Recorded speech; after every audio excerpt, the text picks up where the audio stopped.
Good evening, ladies and gentlemen, and welcome to the Real Raging Celt channel. I am Richard Jensen, and I am coming to you live from my overpriced studio apartment from Ashland, Oregon.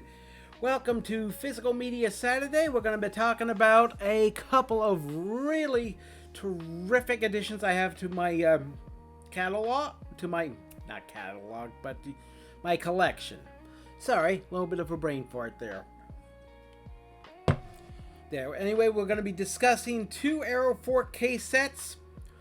Flash Gordon from 1980, directed by Mike Hodges, and 1984's Dune, directed by David Lynch, specifically the 3-disc Steelbook edition. So, let's get started. First thing we're going to start with is Flash Gordon, 1980, directed by Mike Hodges. So, here's the thing. It's 1980. I'm 15 years old. Star Wars had rewired my brain about 3 years earlier. Go ahead, take your time to do the math.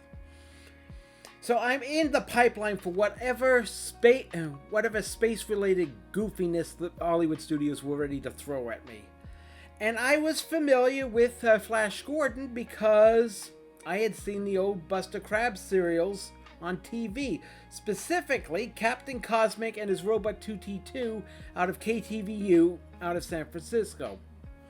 Hang on a second.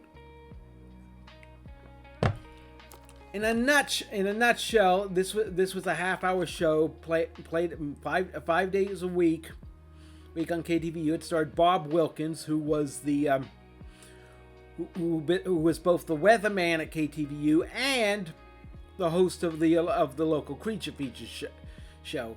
Basically, he'd put on a kind of a goofy space suit with a cape and a helmet to hide his face, and he and his kind of industrial robot 2T2 would introduce different science fiction related stuff, not just the Buster Crabbe serials, but also Japanese series like the Space Giants, Johnny Sacco and his flying robot. We got Ultraman. We got a couple British series like Captain Scarlet and the Mysteron. We just got, basically it was a geek sample platter for kids who grew up in the 70s.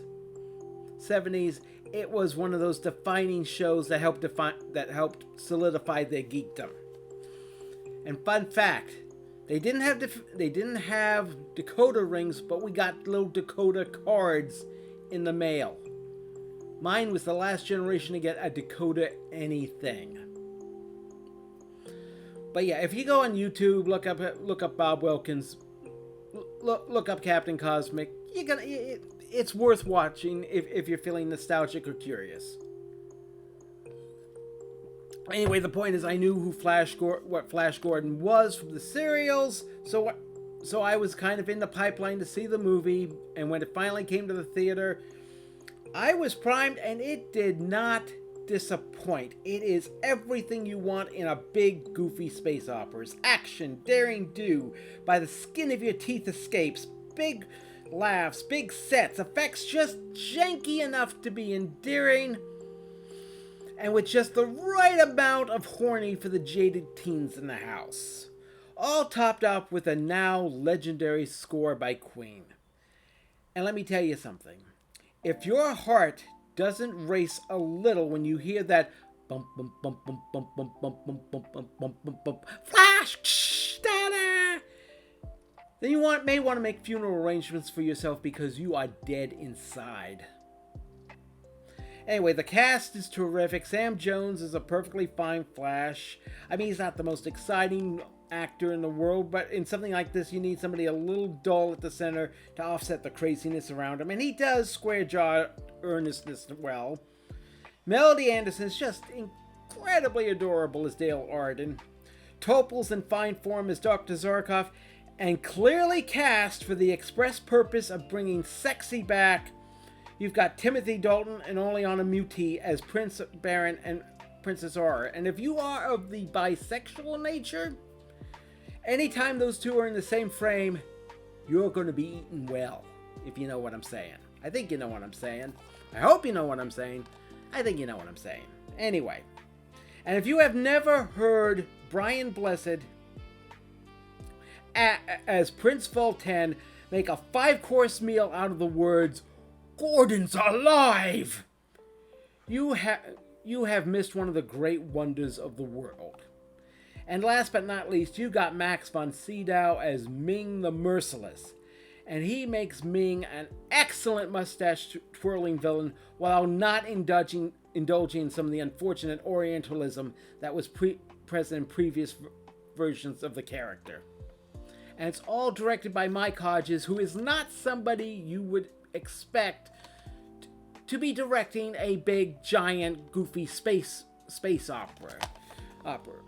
Hodges is a British filmmaker who, up to that time, was primarily famous for making, crime movies, hardboiled detective stuff. The most famous film he had made up to that point is Get Carter, which was made in 1972 with Michael Caine as a mobster who returns to his hometown to find out what happened to his murdered brother. And if you've never seen it, I absolutely recommend it. Be warned, though, it plays very rough. I don't know if it's available yet, available on 4K in this country. I know the BFI did a restoration of it a few years ago, but you should definitely check it out if you have a chance. It is probably one of the best British crime dramas you will ever see. Now, it also should be noted that during the period of pre-production, George Lucas had actually tried to get the rights to Flash Gordon because he wanted to remake it himself. But Dino De Laurentiis had already gotten the rights. He was in the process of making the movie. So Lucas said, you know what? Well, not making the movie, but in the process of developing it. And Lucas said, you know what? Fine. I'll make my own Flash Gordon at home. And that's how we got Star Wars, which is this big, giant transmedia franchise. And we only got one Flash Gordon movie that kind of lives in this little pocket universe. There you go. And you know what? I'm fine with it because it is a delightful movie. It's big, funny, goofy. Again, slightly horny enough to keep your interest, but not so horny as to tip over into unpleasant. And it is absolutely delightful. And I would just like to say to anybody out there who's looking at Flash Gordon and said, I could take this property and give it, kind of a gritty, realistic but don't. Just don't. Do not do that. Do not even think about it. Just because Ronald Moore got lucky with Battlestar Galactica doesn't mean your gritty, grounded, edgelord version of Flash Gordon is going to do any better. If anything, we're probably sick of that by now. Flash Gordon is about nothing else but just pure, unadulterated joy and delight and just sheer fun. And any attempts to kind of go dark mode with it is going to be doomed to failure. And we would prefer that you not even try, because if you're going to remake Flash Gordon, have fun with it. Go back to the serials. Pick and choose what you want from there. Again, with Ming, try not to add any of that Orientalism because, it's kind of dated. But make it fun. We want fun right now. We're in a bad place, and if there's anything we could use right now, it's a good, fun Flash Gordon movie. Don't go dark.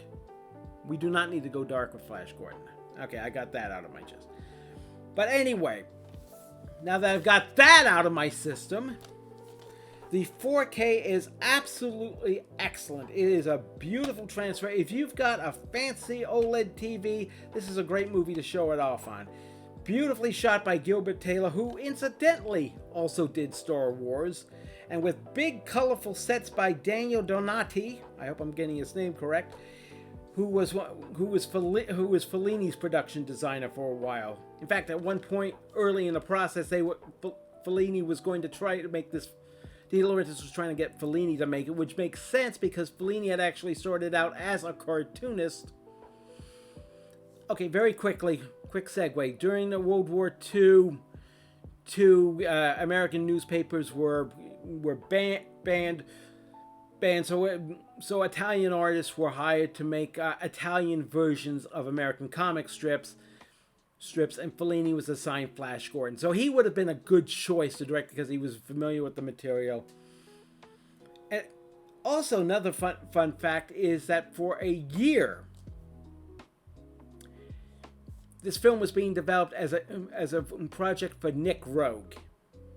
Yeah, Nicholas Rogue, the guy who made Don't Look Now, Eureka, Man Who Fell to Earth.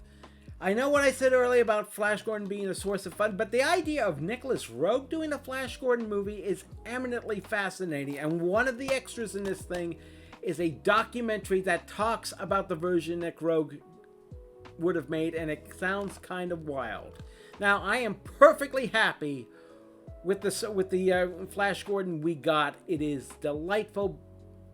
But man, I would love to drop into the universe where this Nick Rogue version was actually made, just to watch it once, just for the heck of it, just to see what he would have come up with. It would probably be kind of magnificent.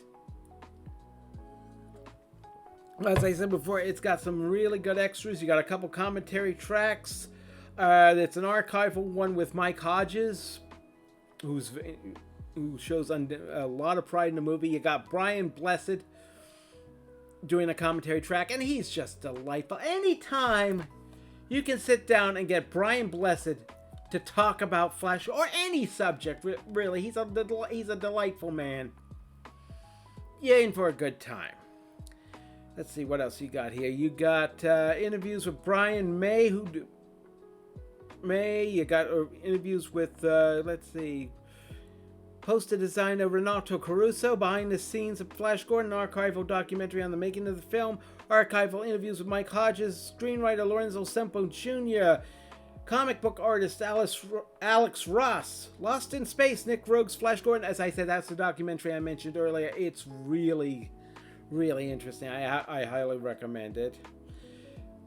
One of the weirdest extras in this thing is a episode of the Filmation Flash Gordon animated series that also ran briefly in the 80s. And you know what?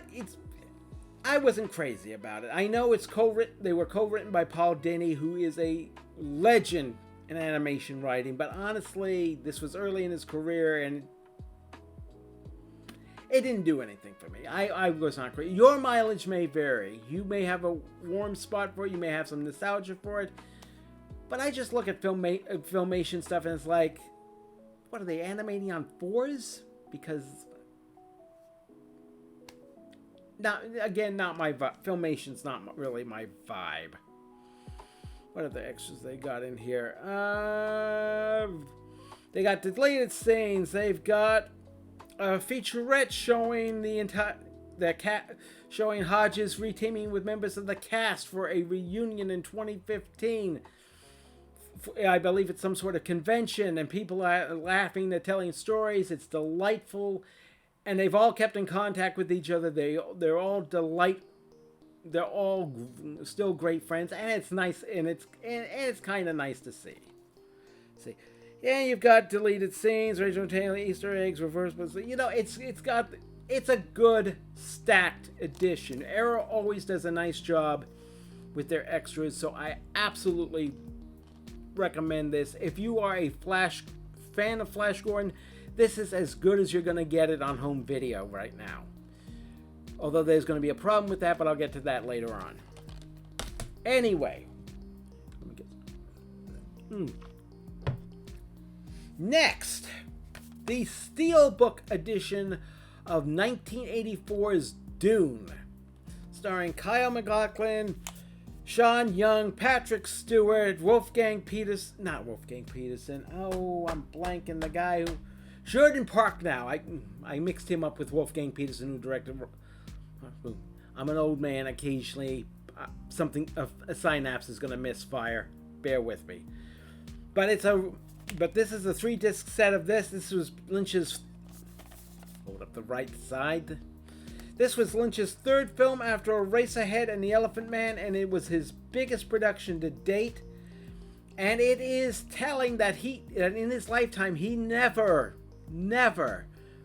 even attempted a film of this size and scope ever again. Now, Dino De Laurentiis had been trying to make this film for ages. At the same time, he was trying to make Flash Gordon.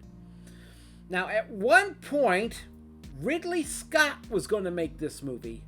He had actually approached Harlan Ellison about writing the script, but Ellison took the basic story, and I'm working this from memory. It's Harlan brought this up in a article he wrote for the LA Free Press that was later put in his collection called An Edge in My Voice. That Ridley Scott had come to him asking would he be willing to write Dune, and at the same time Harlan was trying to convince him to do his script for I, Robot, which would have been incredible. God, a Ridley Scott film version of that script would have just awesome. I mean, there would have been friction because it's Harlan. The man had friction with everybody, but it would have made a terrific movie. But anyway, Harlan turns it down. He ends up going to Rudy Woltzer. I can never get this man's name right. Rudy Woltzer, who's primarily famous for writing Peckinpah's Pat Garrett and Billy the Kid, which is also available in a nice Criterion set if you ever get a chance to see that. But that's another story for another time. And Walter wrote a couple of drafts, but it was taking so long that Scott was getting antsy. His older brother had just died of cancer, and he just felt life is too short. I'm going to bounce on this, and he ends up going off to make Blade Runner. And here's an interesting tangent for you. At one point during this cycle where De Laurentiis is trying to get Dune off the road, he had offered it to David Lean. Take a moment and roll that fact around in your head for a minute. Because David Lean attempting Dune in 1984 excuse me.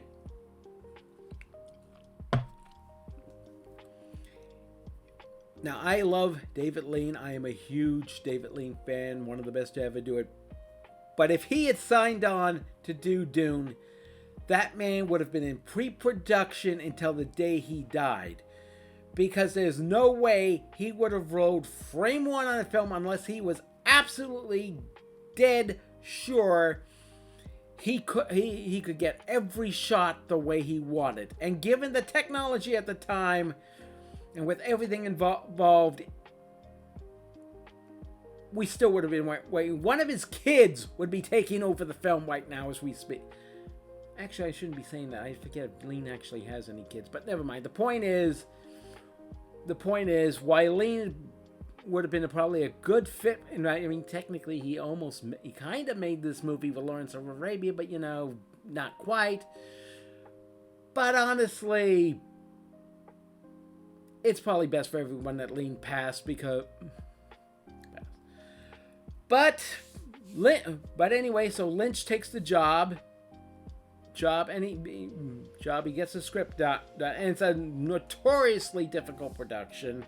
They had to shoot in Mexico because the exchange rate was favorable to the budget, but they had problems with, and this is according to Wikipedia, failing electricity or communication lines due to this country's infrastructure. And then they had to deal with Universal that was clearly primed for yet another Star Wars. And they got Dune, directed by David Lynch, and it was 3 hours, and the studio said, no, we can't have a 3-hour movie. We've got to fit this into a 2-hour running time. So this is why if you see the film today, the film is narratively disjointed. And honestly, I have to say something quickly about the Denis Villeneuve films. I hope I'm getting the man's name right. I spent time on Google trying to get that pronunciation correct. Is Villeneuve films are probably, and I'm saying this as somebody who has never read the novel. People who have read the novel, feel free to chime in. It is a move. It's probably a superior rendering of the novel simply by dint of the fact that A, Villeneuve, I keep hoping I'm getting that name right, had both the real estate to tell the entire story. He was able to tell it over 2 films, and he had the technology had finally caught up to where he could actually make Dune the way it was meant to be made seamlessly.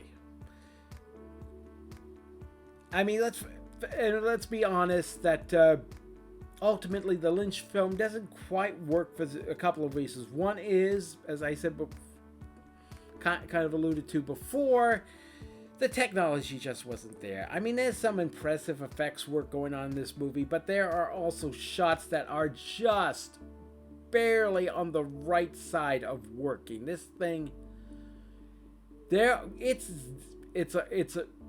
was a rough production, and it shows. And any filmmaker taking on Dune, and this is no shade to Lynch, any filmmaker doing Dune at that point in time would have run into the same brick wall. And the other reason is, David Lynch was just not a big movie guy. It was not his vibe. But Lynch's gifts as a filmmaker are in the intimate, subterranean sense of unease shot through with black humor. He is at his best when he is digging into material like a termite. It's actually a miracle that it's a miracle that his Dune is as good as it is. And the fact that he followed this up with Blue Velvet, which was a legitimate masterpiece, tells you where his heart really lied. Now, again, Lynch's film isn't bad. It's disjointed. That's mostly the studio interference. And some of the visuals don't work because, again, we're talking about... sorry about that. Just accidentally hit my mic when I was reaching for my water.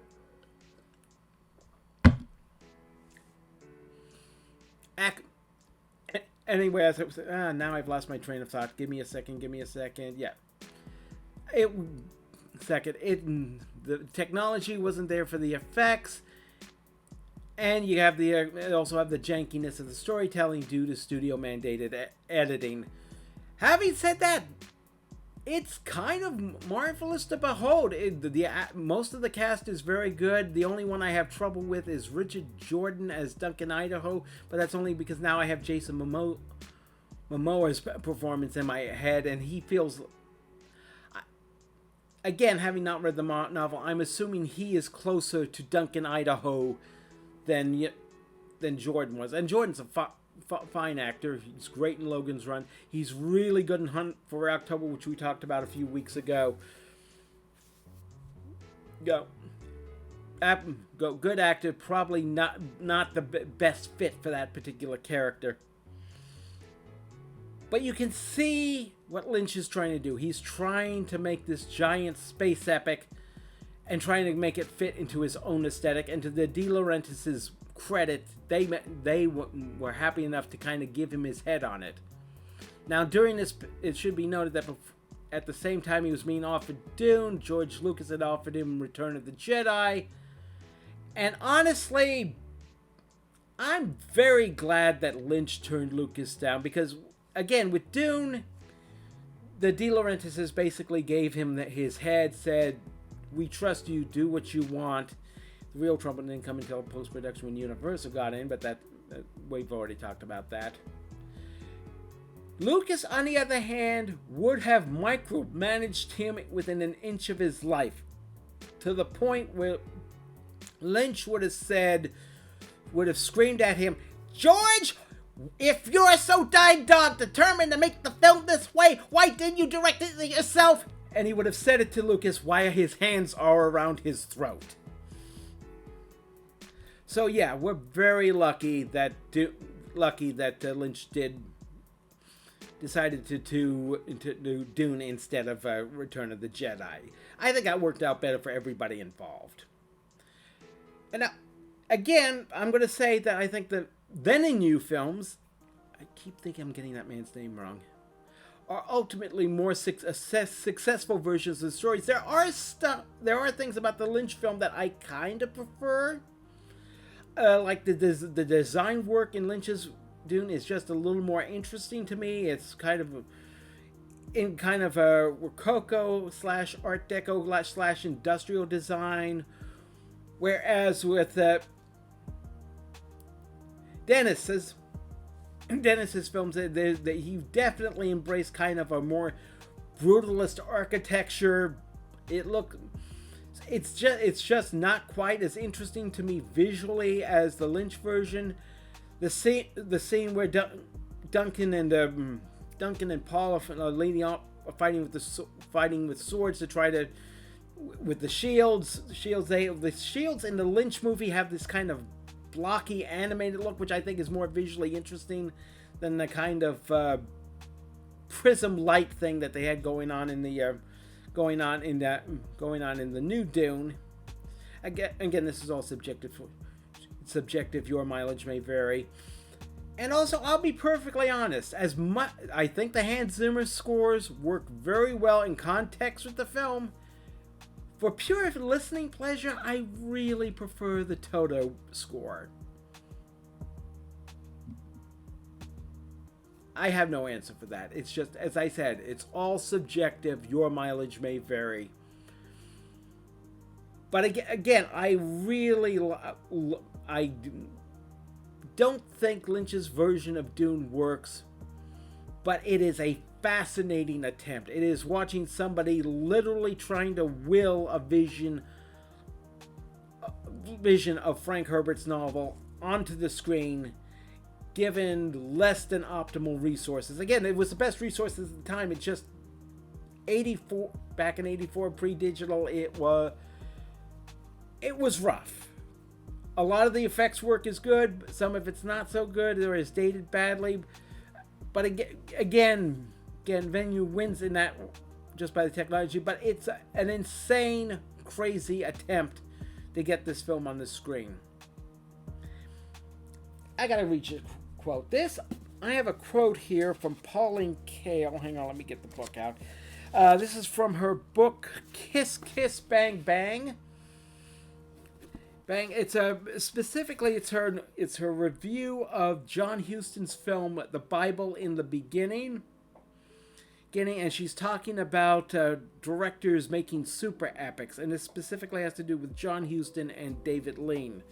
And while I kind of disagree with what she says about Lean, I kind of see a point, but bear with me. For John Huston is an infinitely more complex screen artist than David Lean. He can be far worse than Lean because he's careless and sloppy and doesn't have all those safety nets of solid craftsmanship spread under him. What makes a David Lean spectacle uninteresting, finally, is that it's in such goddamned good taste. It's also plottingly intelligent and controlled, so distinguished. The hero may stick his arm in blood up to the elbow, but you can be assured that the composition will be academically impeccably composed. Lean plays the mad game of super spectacles like a sane man. Huston tests himself. Plays the crazy game crazy. To beat it. To win. And that's my feeling with Lynch on Dune. He's playing the crazy game of super spectacle to win. Like Huston with the Bible, which I still haven't seen. I have to see one of these days because I'm a big John Huston fan. Lynch, I think, took the project because he wanted to test himself. He wanted to see if he could make a big studio film. And again, the results turned out mixed, but it's kind of a grand mixture. It's not a case of a guy, sleepwalking through a background. This is a guy throwing everything he can at the wall, and the only thing that's stopping him is just the enormity of the project. It's a mixed movie, but it is a grand gesture, and for that alone, it is worth celebrating. so I absolutely do recommend Dune.